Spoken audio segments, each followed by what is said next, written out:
नमस्ते, सत श्री अकाल, आदाब। कैसे हैं आप सब? और आपकी स्टोरी का डिमांड पूरा करते करते अब हम इस मोड़ पे आ गए हैं कि चलो आप सबको दिन में 2 स्टोरी पोस्ट कर ही देते हैं।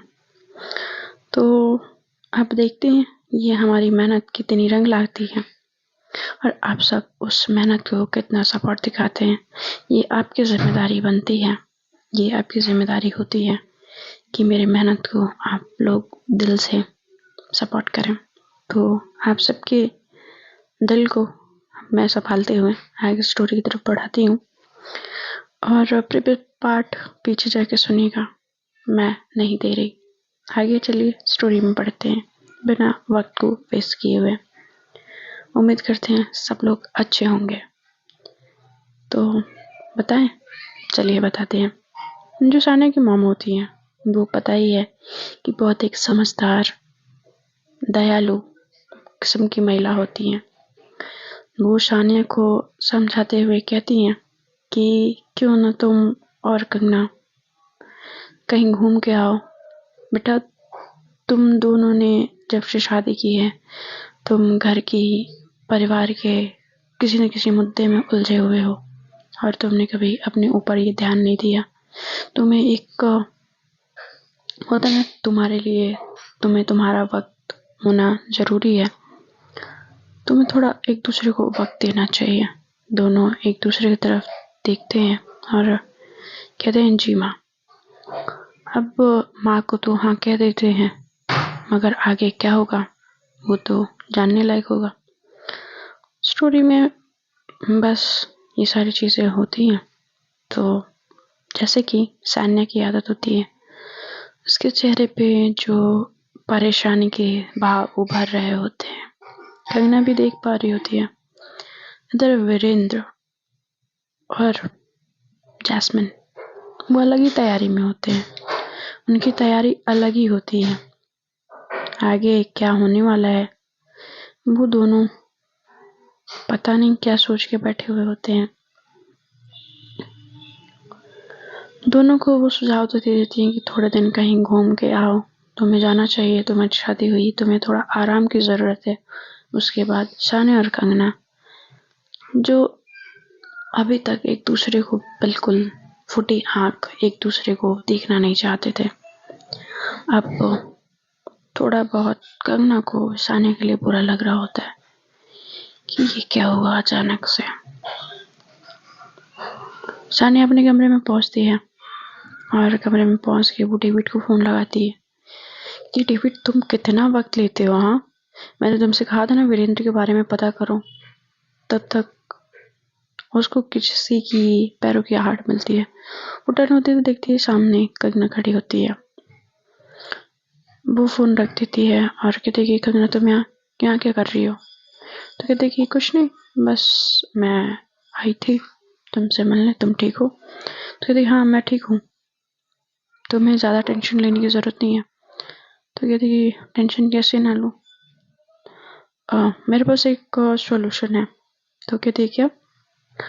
तो क्यों ना हम एक डिटेक्टिव को हायर करें। तो कहती कि ठीक है, मेरे नज़र में एक है, मैं उसको बोलती हूँ। तो कहती कि ठीक है।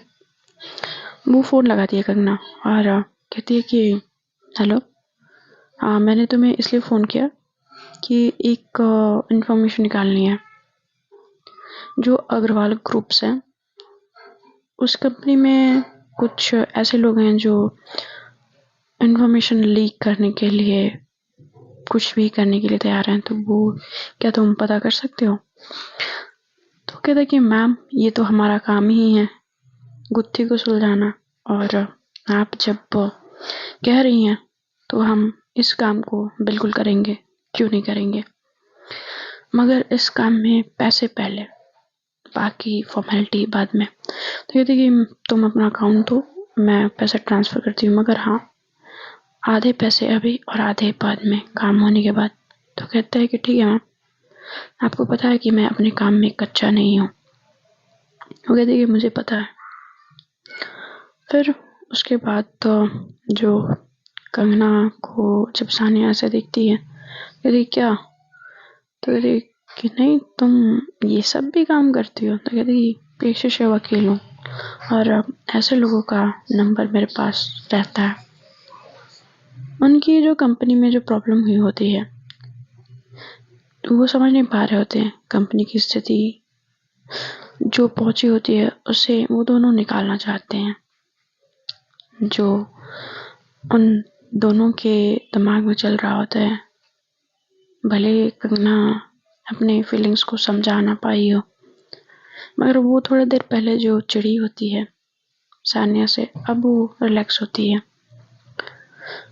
वो अपनी कंपनी में अपने परिवार में एक बहुत ही इंडिपेंडेंट जो होता है ना कि खुला माहौल, जो आत्मनिर्भर समस्या से निकल के सारी चीज़ें रखना चाहते हैं। उनकी ज़िंदगी में ये जो भूचाल आया होता है, जो शानिया के फादर होते हैं, अपनी कंपनी को नुकसान पहुंचते हुए देख के उनको दुख हो रहा होता है। जिसने भी उनकी कंपनी के खिलाफ ये प्लान किया होता है, जो प्लानिंग होती है, उससे वो बहुत ज़्यादा डिसअपॉइंट होते हैं। वो फिर से एक नए लोगों को अपॉइंट करते हैं और अपॉइंट करने के बाद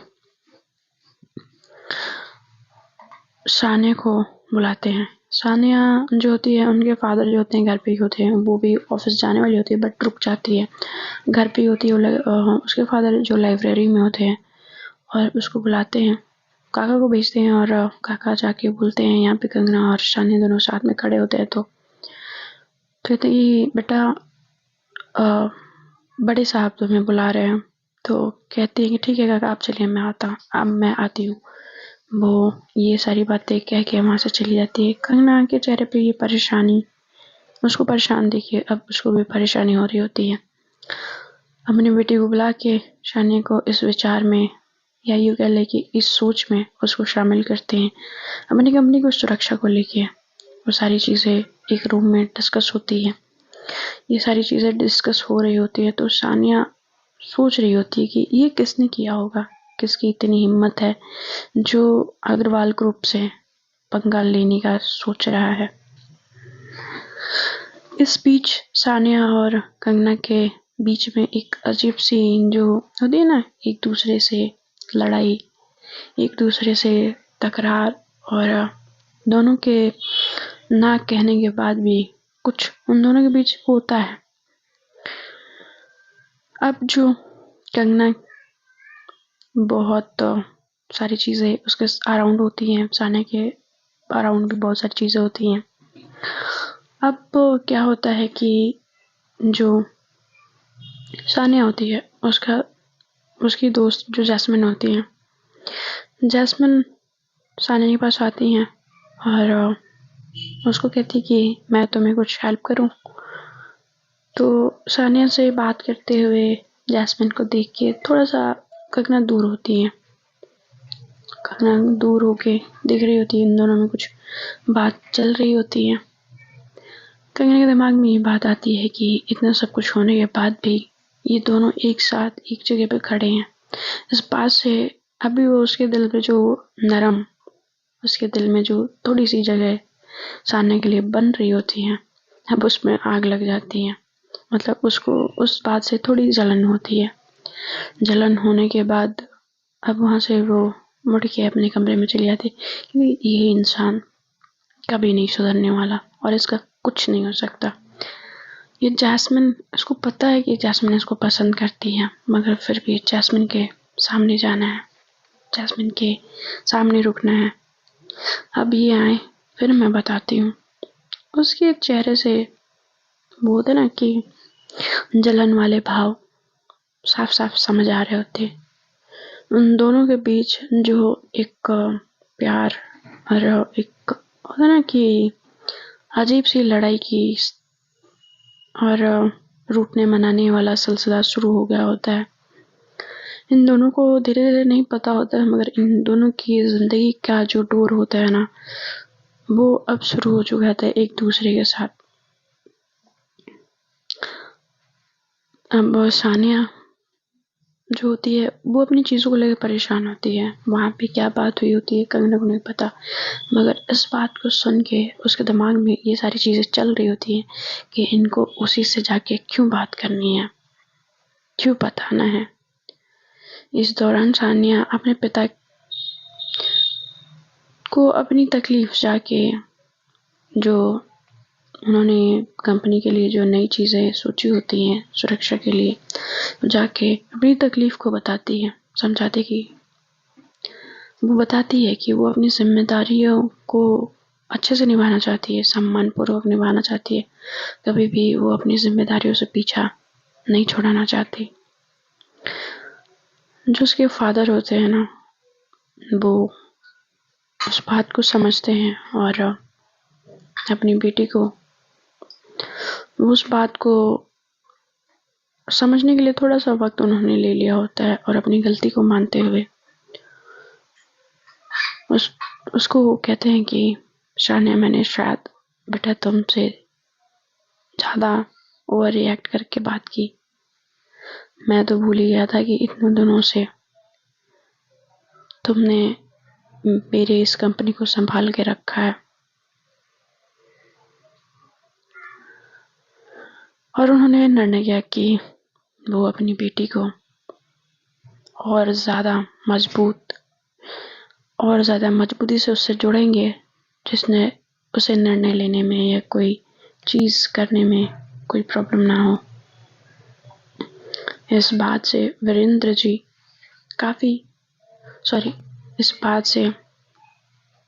जी काफ़ी खुश होते हैं। जब वो अपनी बातों को रख रही होती है अपने पापा के सामने, जब सानिया रख रही होती है, तो जो उसके पिताजी होते हैं ना, वो काफ़ी अच्छे से इस बात को सुनते हैं, इस बात को समझते हैं और समझने के बाद उस चीज़ में जो इन दोनों का जो रिश्ता होता है ना, फिर से एक बार रिक्रिएट होता है, उनका बॉन्ड और ज़्यादा मजबूत होता है। सानिया जो होती है कहती है कि पापा, मैं जानती हूँ कि आप हमेशा मेरे साथ हैं, लेकिन मैं चाहती हूँ कि आप मेरी जिम्मेदारियों का समर्थन करें। वो उसी सम्मान के साथ वो सारी चीज़ों को निभाना चाहती हैं। जो वर्धन जी होते हैं मुस्कुराते हुए कहते हैं कि बेटा, मैं तुम्हें कभी गिरने नहीं दूंगा या तुम्हारे साथ हमेशा रहूंगा। तुम मेरी शान हो और मैं चाहता हूँ कि तुम पूरे इंडिपेंडेंट होके साथ काम करो और हमारी कंपनी को एक नई ऊंचाई तक आगे बढ़ाओ। इसके बाद सानिया ने अपने डैड को बोला कि थैंक यू डैड, आपने मुझ पे फिर से एक बार भरोसा किया और मैं इस भरोसे को टूटने नहीं दूंगी। I promise. सानिया अब निकलती है, सीढ़ियों की तरफ बढ़ती है। फिर जब बढ़ती है तो वो सोचे जा रही होती कि ये हुआ कैसे। वीरेंद्र उसके सामने अचानक से पड़ता है, तो वो सोच रहा होता है कि सानिया जो होती है उसके सामने जो उसका भाई होता है वीरेंद्र पड़ता है और कहता है कि दी, आप ठीक हैं?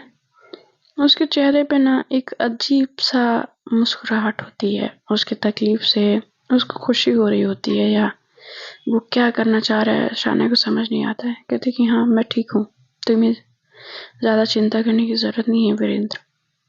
और वहाँ से वो चली जाती है। जब वो रूम में जाती है तो कंगना वॉशरूम में होती है। सानिया कंगना को आवाज़ देती है और अपने पास बैठाती है। उससे मिलके ना उसको ये पता चल रहा होता है कि उन दोनों के बीच एक नया रिश्ता बन रहा है। कंगना और सानिया के साथ उनकी मतलब ये जो बातें होती है ना, वो कभी भी एक दूसरे के साथ बैठ के बात नहीं करते। मगर आज सानिया कंगना को अपने पास बैठा के कहते कि मुझे नहीं पता कंगना कि मैं कैसे तुमसे अपनी बातों को एक्सप्लेन करूं। शायद तुम मेरी बात को समझ भी पाओगी या नहीं, बट उसमें तुम्हारी कोई गलती नहीं है। मैं नहीं समझ पाती हूँ कि क्या करूँ जिससे कि सारी चीज़ें ठीक हो जाएं। वो अपनी मुश्किलों को उसके सामने रख रही होती है। इन दोनों के बीच में ना कैसा कंफ्यूजन होता है। अभी तो वो सुन रही होती है कंगना, कहती कि क्या तुम सबसे ऐसे ही बात करती हो शान्या? तो कहती कि नहीं, मैं चाहती हूँ कि हम दोनों दोस्त बने और जो भी हमारे बीच में डिफरेंसेस हैं हम सॉर्ट कर लेंगे, सही कर लेंगे।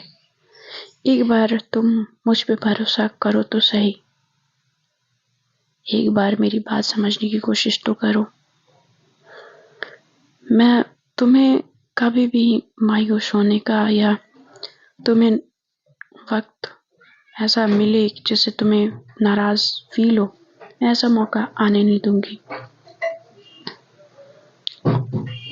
जब सानिया अपनी बातों को रख रही होती है तो वो अपने शब्दों में बड़ी क्लियर होती है। वो क्या कह रही है कंगना से वो जानती है, वो समझ पा रही होती है। वो बस इतना चाहती है कि उसकी जिंदगी में जो चीजें चल रही हैं उसको वो सॉर्ट कर सके। अब वो कहती है कि ये सारी चीजें, तुम्हारी फैमिली में क्या हुआ, मेरी फैमिली में क्या हुआ, धीरे धीरे सब सही हो जाएगा। मैं कोशिश करूंगी, मगर मैं ये भी कोशिश कर रही हूँ कि हमारे बीच एक अच्छी दोस्ती की शुरुआत हो। तो कहते कि सीरियसली तुम ऐसा चाहती हो? तो सानिया कहती, सर हिलाते हुए कहती, हाँ मैं ऐसा चाहती हूँ। वो पहली बार बिना टशन के, बिना किसी आर्ग्यू के दोनों ने बैठ के बातें की होती हैं। उन दोनों के रिश्ते में एक गहरा कनेक्शन उन दोनों को समझ आ रहा होता है। वैसे फिर कंगना खड़ी होती है और कहती कि तुम वैसे वहाँ पे जैस्मिन से वहाँ पे खड़े हुए क्या बात कर रही थी? तो कहते कि तुम्हारी सुई अभी भी वहीं अटकी है। तो कहते कि मेरी सुई कहीं अटकी नहीं है, मैं बस जानना चाह रही थी कि वहाँ पे क्या बातें चल रही थी। मतलब वहाँ पे काफी देर तक आप दोनों कुछ बात कर रहे थे। तो कहते कि तुम्हें बातों में इंटरेस्ट है या जैस्मिन में? तो कहते कि मुझे दोनों में ही इंटरेस्ट नहीं है। ठीक है, मैं जा रही। तब अंशु आ जाती है, कहती कि भाभी कहाँ जा रहे हो, मुझे आपसे बात करनी है। दी 5 मिनट ना प्लीज, 5 मिनट मैं अभी आती हूँ ना। वो कहती कि भाभी शॉपिंग चले? तो कहती शॉपिंग के साथ मूवी भी चलेंगे। तो कहती कि ये क्या बकवास है। तो कहती कि आपको पता नहीं है दीदू का बर्थडे आ रहा है। और बर्थडे आ रहा है तो कहती कि हाथ छोड़ के कल उनका बर्थडे है, मतलब आज रात के 12 बजे उनका बर्थडे है। तो कहती कि सच में? तो कहती कि हाँ। तो कहते कि ठीक है, कुछ तैयारी करें? तो कहते कि हाँ तैयारी तो बनती है। अंशु कहती कि ठीक है फिर चलते हैं। फिर इधर वो कविता को फ़ोन करती है और कविता को फ़ोन करके वो बोलती है कि कविता हम लोग शॉपिंग जा रहे हैं, चल रही है क्या? तो कहती है हाँ हाँ मैं तो फ्री हूँ, क्यों नहीं चलूँगी। तो कहती कि ठीक है तो तू आ जा, हम लोग साथ में चलते हैं। तो कहती कि ओके मैं आ रही। वो दोनों और इधर से ये दोनों जब जा रहे होते तो वीरेंद्र आके रास्ता रोकता है। वीरेंद्र जब आके रास्ता रोकता है तो कहता है कि ये दोनों लोग कहाँ जा रहे हो, मैं भी चलूं? तो कहती है कि अंशु कहती है नहीं भैया हम दोनों लड़कियों का काम, आपकी कोई ज़रूरत नहीं है, हम दोनों चले जाएंगे, थैंक यू। जब वो बोलती है तो अंशु को वो बहुत घूर के देखता है। जब अंशु को तो कहते कि भाभी जी मुझे उम्मीद है आपको मेरी ज़रूरत लगेगी। तो कहते कि देवर जी जहाँ तक मुझे नॉलेज है ऐप की ज़रूरत कहीं पे भी नहीं है। फालतू में आप चक्कर में पड़ते रहते हैं और इस चक्कर को यहीं तक रहने दें। और उसके चेहरे पे जो हंसी होती है ना, वो बहुत झूठी होती है। और सानिया दूर से खड़े होकर देख रही थी, कहती कि वीरेंद्र, तुम्हारी तो बुरी तरह से लगने वाली है। और मैं सोच रही थी मैं तुम्हारे लिए कुछ करूं, तुम्हारे तो मेरी बीवी ही काफी है। खैर चलो। वो वहां से फिर अपना बैग उठाती है। वो बैग उठा के नीचे उतरती है और इधर से अंशु और कंगना निकल जाते हैं। उन दोनों जब निकल रहे होते हैं तो दोनों आवाज देती है कि तुम दोनों कहाँ जा रहे हो। तो टर्न होते हैं तो पीछे देखते हैं कि सानिया। तो दीदू भाभी, दीदू तो सारी बातें मुझसे निकलवा लेती हैं, प्लीज आप कुछ करो ना। तो कहती कि मैं क्या करूं, और इनको अभी आना था। वैसे तो पूरे दिन इनको काम रहता, जब हमें काम रहता तो वो इनको फ्री रहना होता है। तो कहती कहीं नहीं, हम लोग शॉपिंग जा रहे थे। कहती अभी तो शॉपिंग से तुम लोग आए हो तो अभी क्या ही शॉपिंग करना है, रहने दो। और ऐसे क्यों इस तरह से बाहर जाना तुम दोनों को अकेले सही नहीं होगा, किसी को साथ लेके जाओ। तो कहती कि नहीं, हमें कहीं नहीं जाना, हम चले जाएंगे, किसी के साथ नहीं जाना। तो कहती है चलो मैं ही छोड़ देती हूँ। तो कहती है कि ठीक है। वो एक मॉल होता है, वहाँ पे लेके जाती है ऐसा ऑलवेज, जैसे वो हमेशा जिस मॉल पे जा रही होती है वहाँ पे ले जाके उसको छोड़ती है। और कहती है कि तुम दोनों ध्यान से घर चले जाना। और वो कुछ गार्ड्स होते हैं वो दोनों को दे देती है और कहती है गार्ड्स इन दोनों के साथ रहो, मैं ऑफिस चली जाऊंगी। जब गार्ड्स उतर जाते हैं तो सानिया जब जा रही होती है तो कंगना और सानिया की दोनों की नज़रें टकराती हैं। उन दोनों की नज़रें टकराती हैं तो कंगना जो थी अपनी नज़रें झुका लेती है। और क्योंकि सानिया ने उसको आंख मारती होती है तो वो अचानक से इस तरह से बिहेव की होती है, तो वो आसपास देखने लगती है और सर झुका के कहती है कि अंशु कहती है भाभी क्या हुआ, सब ठीक है। तो कहती है हाँ ठीक है चलो। वो जाते हैं वहाँ पे, पूरा मॉल घूम लेते हैं। उनको कुछ पसंद ही नहीं आता, लाइक कुछ पसंद आता है तो बजट बड़ा होता है और सामान उनको कुछ भी देख रहे होते तो सबसे पहले जो प्राइस टैग देख रही होती है, क्योंकि ऑलरेडी पहले कंगना उस मॉल में आ चुकी होती है तो वहाँ पे बहुत महंगी चीज़ें होती हैं। अब वो सोच रही होती थी महंगी चीज़ें मैं अफोर्ड नहीं कर सकती, क्योंकि वो ये सोच रही होती तब तक वहाँ पे कविता आ जाती है। कविता आती है तो कहती कि है तुम दोनों यहाँ पे अकेले अकेले शॉपिंग कर रही हो, मुझे मेरे लिए रुका भी नहीं, तुम लोग अंदर आ गई। तो कहती कि मुझे पता था कि तू अंदर ही आएगी, बाहर तो रुकेगी नहीं। तो वैसे कविता दीदी आपको इतना वक्त कैसे लगे। अरे यार वो ट्रैफिक था ना, और ऊपर से मेरे ऑटो वाले से लड़ाई हो गई पैसों को लेके। तो कहती हैं कि ओके ठीक है।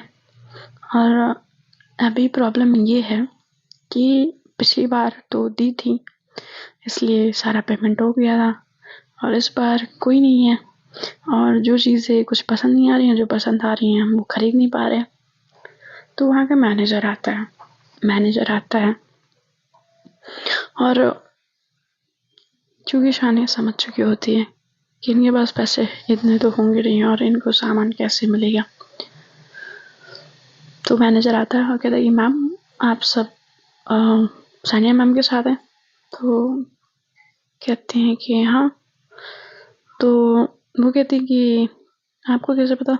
तो सानिया मैम ने हमें फ़ोन किया था और आप सबको जो भी सामान पसंद आ रहा है आप ले लीजिए, और बोला है मैम ने वो पेमेंट कर देंगी। तो ये तो सब खुश हो जाते हैं, बट कंगना को ये बात थोड़ी सी अच्छी नहीं लगती है। कहती कि नो थैंक्स। तो इधर अंशु कहती है भाभी प्लीज़ ऐसा मत करो ना यार, नहीं तो ऐसे तो हम कुछ नहीं खरीद पाएंगे। तो कहती हैं कि मुझे नहीं पता, मैं नहीं खरीद रही ऐसे, और ऐसे दिखा रही हैं जैसे कि बहुत ज़्यादा ज़रूरत नहीं है मुझे ऐसे। तो कहती है कि भाभी कहीं आपके ईगो में ना आके आप सामान यहाँ पे छोड़ दोगे तो गड़बड़ हो जाएगी, सोच लो, दी का बर्थडे है। तो कहती हैं कि पॉइंट तो है, थोड़ा स्पेशल तो बनाना है। तो मुझे देखिए ठीक है, बट आप अपने मैम को बोल देना कि यूँ इस तरह से हम पे रहम दिखाने की कोई ज़रूरत नहीं है, क्योंकि वो कॉल पे होती है तो ये बातें सुनती है तो कहती है कि इसकी अक्ल जाएगी नहीं। खैर ये लोग शॉपिंग करके घर पहुंचे, वो अपने ऑफिस पहुंचती है। वहाँ पे उसका मैनेजर आता है कि देखिए मैम, जो डॉक्यूमेंट्स लीक हुए हैं उसके लिए मीटिंग बुलाई गई है, हमको मीटिंग अटेंड करनी पड़ेगी। वो जाती है कॉन्फ्रेंस हॉल में और वहाँ पे सब लोग आए हुए होते हैं मीटिंग के लिए। तो वहाँ पे हल्ला मचाए जा रहे होते हैं। जैसे ही सानिया एंटर करती है सारे लोग शांत हो जाते हैं और कहते हैं कि गाइस किसी को कुछ कहना है। तो एक जो थोड़ा सा सानिया को पसंद नहीं करता है वो उसको बोलता है कि मैम आपके आते ही कंपनी में इतनी सारी गड़बड़ होने लगी हैं, और जब तक सर थे तो सब कुछ सारी चीज़ें सही चल रही थी, और इस बारे में आप क्या कहना चाहोगे, आपको क्या लगता है? तो कहती कि आपको ये लगता है कि मेरे आने से ये सारी चीज़ें हो रही हैं, क्योंकि उसको पहले से ही डाउट होता है और कुछ उसको मैनेजर ने इन्फॉर्मेशन भी दी होती है जिससे वो बातों को संभालते कहती है कि अगर मैं इस पोस्ट पे हूँ तो मेरी काबिलियत के तौर पे हूँ, और मैं इस कंपनी को काफ़ी वक्त से संभालती हूँ, और जिसको भी डाउट है ये कंपनी छोड़ के जा सकता है। ऐसी बातें सुन के सब शॉक्ड हो जाते हैं और बातें करने लगते हैं कि इस एरोगेंसी के साथ कंपनी चलाएंगी तो उनके साथ कोई काम नहीं करेगा। फिर वापस वो रिटर्न आती है, जब ये बात उसके कानों में पड़ती है तो कहती कि मेरी कंपनी में जिसके अंदर एरोगेंस और एटीट्यूड नहीं है वो भी जा सकता है, और जिसको ज़्यादा कंपनी की पड़ी है तो जाए सबूत ढूंढ के लाए और मेरे सामने ये चीज़ प्रूफ करे कि मैं इस कंपनी के काबिल नहीं हूँ, और जिस दिन ये प्रूफ हो गया मैं खुद ये कंपनी छोड़ दूंगी। ऐसा बोलती है और वो आगे चली जाती है। बाकी सबकी बोलती बंद हो जाती है। जाते से मैनेजर होता है वो आता है, कहता है कि मैम आपने तो सबकी बोलती बंद कर दी। तो कहती कि बोलती अभी बंद नहीं हुई है, तुम्हें पता है अगर इन सब की बोलती बंद हुई होती तो आवाज़ ही नहीं आती। अगर इन लोगों ने आवाज़ उठाई है तो मतलब हमारी कंपनी में कुछ तो गड़बड़ चल रहा है, इसका जल्दी से जल्दी पता लगाओ, और ये मामला क्या है ये भी जल्दी से सॉर्ट होना चाहिए। और सानिया अपने कैबिन में जाती है। जब अपने कैबिन में बैठती है वो अपने कुछ पुराने फ्रेंड्स को सोच रही होती कि शायद किसी से कुछ हेल्प मिल जाए। तो वो कहती है कि अनुराग को फ़ोन लगाती हूँ मैं। वो अनुराग को फ़ोन लगाती है और कहती है कि अनुराग, मैंने तुमसे कुछ डॉक्यूमेंट्स मंगाए थे और तुम घर पे आए भी थे, मैं उस वक्त तुमसे मिल नहीं पाई ठीक से, उसके लिए मैं माफ़ी चाहती हूँ। तो अरे यार तू फॉर्मल क्यों हो रही है? तो सानी कहती कि नहीं अनुराग, ज़रूरी है, और मैं कुछ लीगल एडवाइस भी चाहती हूँ। तो कहते कि अरे तुम्हारे घर में खुद का वकील है तो तुम मुझसे लीगल एडवाइस का क्या, मैं समझा नहीं। तो कहती है कि वो प्रॉब्लम नहीं है, बात कुछ और है, और मैं इस मामले में ऐसे बस चाहती हूँ कि किसी बाहर के पर्सन से जो मुझे अच्छे से ब्रीफिंग दे पाए, वो सारा इन्फॉर्मेशन मतलब बताती है, सारी चीज़ें समझाती है और कहती है कि इसके बाद मुझे क्या करना चाहिए। तो कहते कि तुम्हें सही वक्त का मुझे लगता है कि तुम्हें अभी वेट करना चाहिए। तुम्हें जब तक पुख्ता सबूत ना मिल जाए तुम किसी के खिलाफ कुछ कह नहीं सकती। यहाँ पे उसको काम करते करते कब वक्त निकल जाता है और वक्त इतना ज़्यादा हो जाता है उसको समझ ही नहीं आता। जब वो टाइम देखती है तो घड़ी में ऑलरेडी 11:30 हो रहे होते हैं।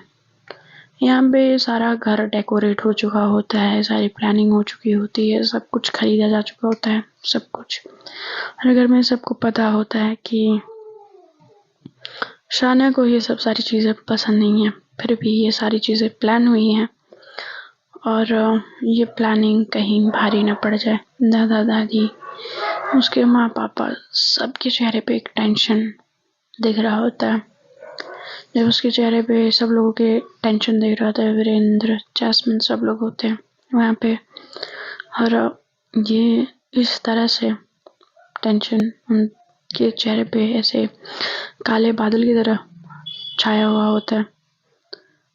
तो अंशु आके धीरे से कहती है, भाभी मैं एक बात बताना भूल गई। तो कहती कि हाँ क्या? तो दी को ना अपना बर्थडे सेलिब्रेट करना अच्छा नहीं लगता। तो कहती कि क्यों? तो कहती पता नहीं, सबको तो ये पता है और मुझे भी।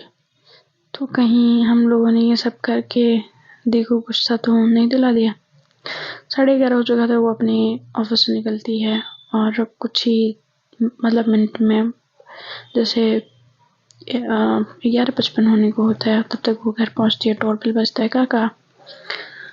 जाके दरवाज़ा खोलते हैं। दरवाज़ा खोलते तो काफ़ी अंधेरा होता है क्योंकि अदर टाइम्स पे लाइट्स। फैमिली को सबको ऐसे देख के उसके दिमाग में ये आता है कि ये चीज़ अचानक से, और सबके चेहरे पे दिखती है।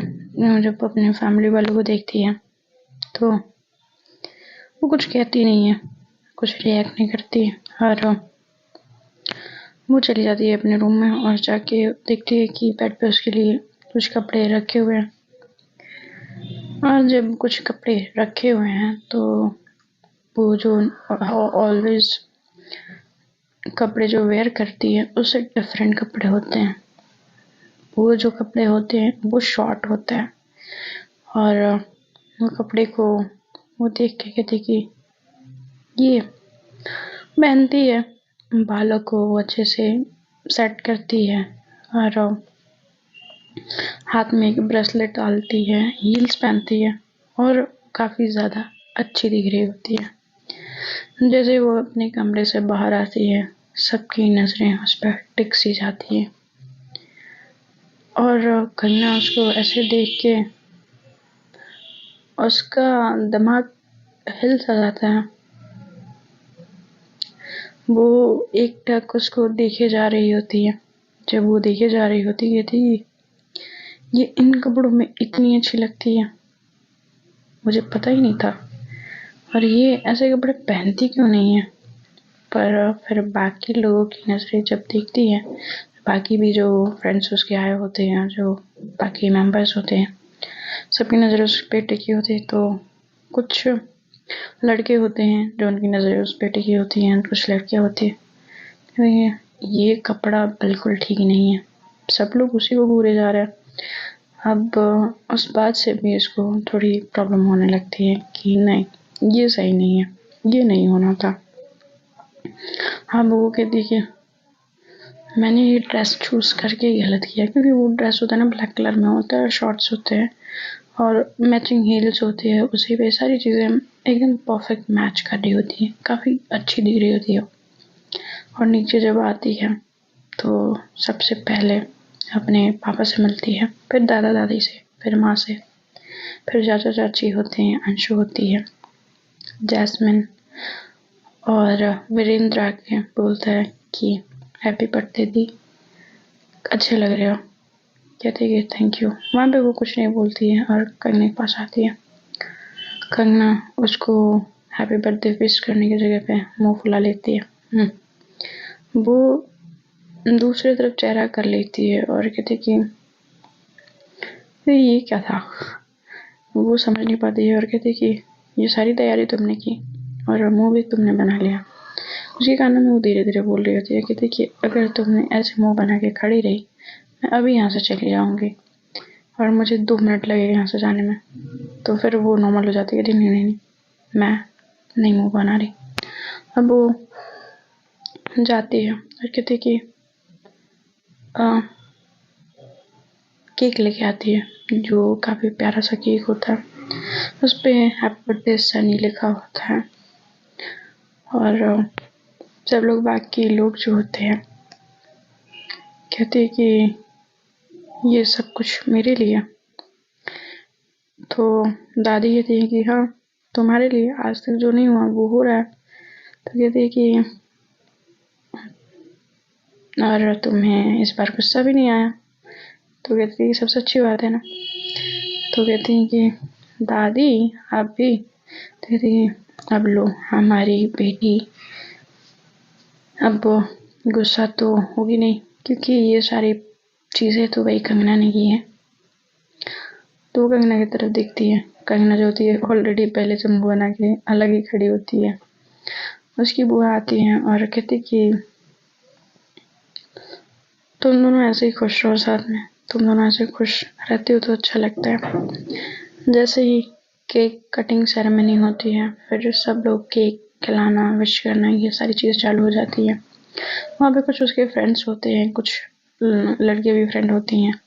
सब लोग गाना बजाते हैं, सब लोग डांस करना स्टार्ट करते हैं। जब वो डांस करना स्टार्ट करते हैं तो वो देखे जा रही होती है सानिया को, और सानिया उसको देखे जा रही होती है। दोनों ही दूर से एक दूसरे पे नज़र होती है। और इधर जब वीरेंद्र उसके करीब आके खड़ा होता है सानिया के, सॉरी कंगना के, तो सानिया उसको देख के अपनी आंखें छोटी कर लेती है।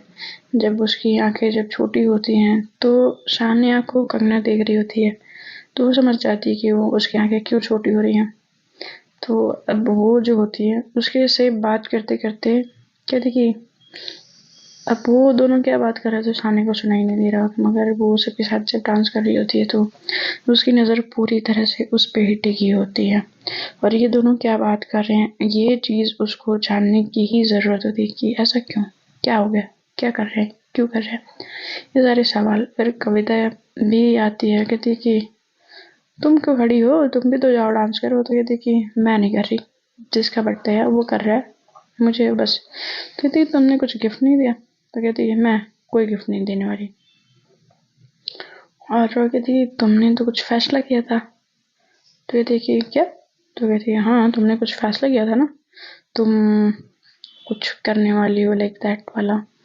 तो उसका क्या हुआ। तो कहती है तुम्हें कैसे पता। तो कहती है कि हम फ्रेंड हैं यार, दोनों एक दूसरे के अलग अलग से वाकिफ हैं, तो तुम मुझसे मत बनो, ठीक है, जो सोची वो कर डालो, और ये सारी जो जड़ है ना उसको काट डालो, वरना देख रही हो ना आस पास नजर आ रहा है, अच्छे से देखो, अच्छे से।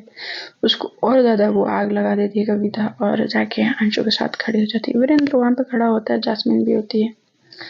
जैस्मिन वो साइड में बाहर जो होते हैं, जो ड्रिंक का काउंटर होता है, वहां पे बैठी होती है। वहां पे कुछ वो बोल नहीं रही होती है, कुछ कह नहीं रही होती है। अब उन दोनों के बीच में जो माहौल होता है ना, अलग ही लेवल का होता है। तो फ्रेंड्स, आगे का हम कल जानेंगे, और फिर साथ बने रहिए, सुनते रहिए story. Bye bye, take care.